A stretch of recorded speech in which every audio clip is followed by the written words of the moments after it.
can you transition to a rigorous, feedback-driven ungrading model without getting overwhelmed by the administrative workload of tracking student growth?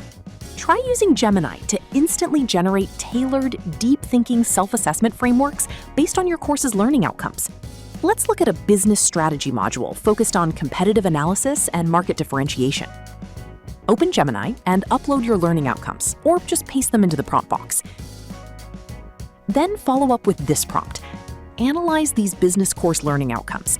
Instead of a grading rubric, generate a 3-part qualitative self-reflection framework. For each outcome, provide open-ended, metacognitive questions that force students to critically evaluate their own analytical depth, their application of strategic frameworks, and the real-world viability of their business strategy.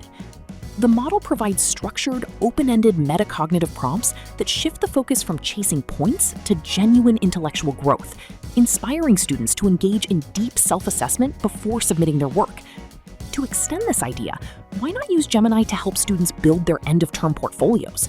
Have them upload or paste your written feedback and their reflections, and ask Gemini to map out their primary areas of intellectual growth. On screen, Gemini transforms a semester of messy notes into a clear, evidence-based self-evaluation guide, perfectly preparing them for their final grading conversation. Using Gemini as a reflective partner creates a scalable feedback loop, saving faculty time and preparing students for a meaningful, evidence-based grading conversation. Okay, now it's your turn. Head over to gemini.google.com to get started.